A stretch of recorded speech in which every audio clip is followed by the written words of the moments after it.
দেখো তো বন্ধুরা, এই শাকটা চিনতে পারো নাকি? তোমাদের ওখানে কী শাকে নামে পরিচিত এটা? আমাদের এখানে এটাকে পিপুল শাক বলে। এটা স্বাস্থ্যের জন্য খুবই ভালো একটা, অ্যালার্জি বা সুগার তার জন্য খুব ভালো একটা শাক এটা। তো এটাই আজকে রান্না করব, কীভাবে রান্না করে সেটা শেয়ার করব। তো চলো কেটে ধুয়ে ফিরে আসছি। এটার পাতাটা দেখো কিছুটা এরকম পান পাতার মতো হয়, আর বেশি বড় হয় না, শাকগুলো এরকম সাইজেরই হয়। তো চলো কেটে নিই।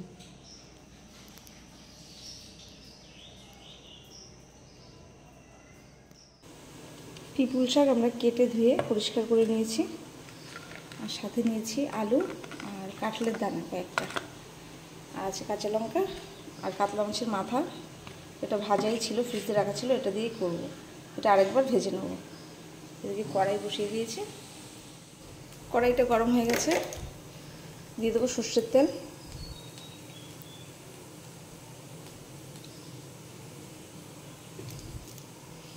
তেলটা গরম করে নেব। মাছের মাথাটা এবার আবার একটু হালকা করে ভেজে নেব।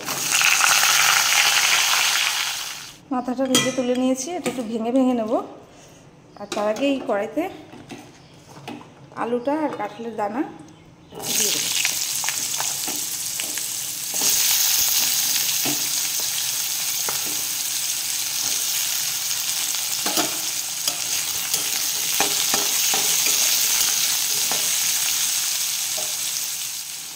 লবণ দিয়ে দেবো,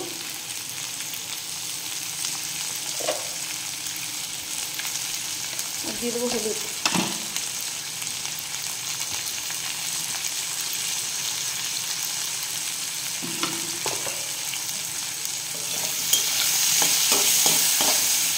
একটু ভাজা ভাজা করে নেব।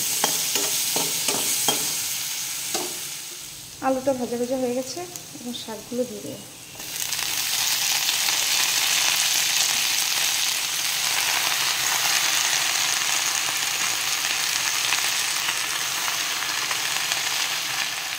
শাকটা দিয়ে একটু নাড়াচাড়া করে নিয়েছি, জল বেরোনো শুরু হয়ে গেছে, আর শাকটাও কমে আসছে। এইভাবে কিছুক্ষণ ভেজে নেব। আর দিয়ে দেবো কটা কাঁচা লঙ্কা চিরা। শাকটা একটু ভাজা ভাজা হয়ে গেছে, এবার জল দিয়ে দেবো।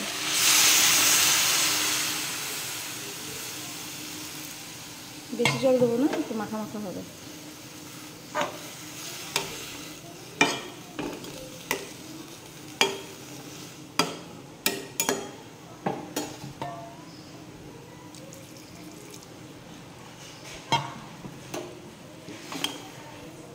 এবার ঢেকে দেবো। আমার শাক আলু সব সিদ্ধ হয়ে গেছে, এখন মাছের মাথাগুলো দিয়ে দেবো, কেটে ভেঙে রেখেছি।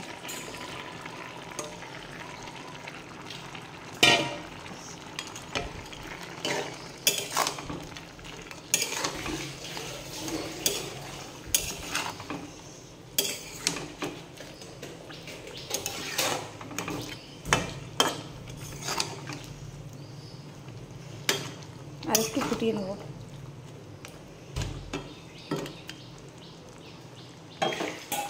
শাকটাকে এখন নামিয়ে ফোড়ন দিয়ে নেব।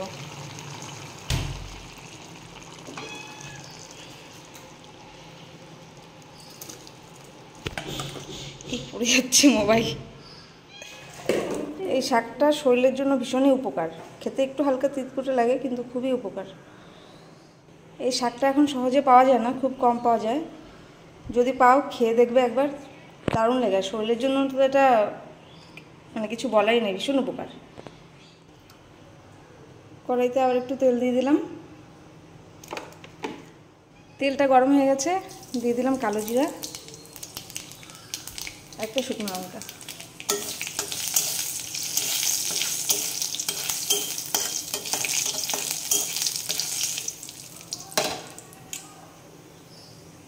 এখন শাকটা ঢেলে দেবো।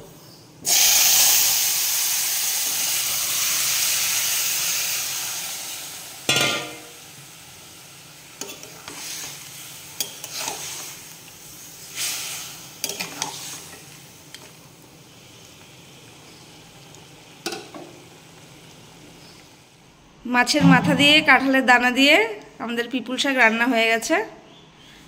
কারা কারা খেয়েছো এরকম জানাবে কমেন্টে। যদি ভালো লাগে লাইক করবে, কমেন্ট করবে, শেয়ার করবে, আর প্লিজ চ্যানেলটিকে সাবস্ক্রাইব করে পাশে থাকবে। ধন্যবাদ।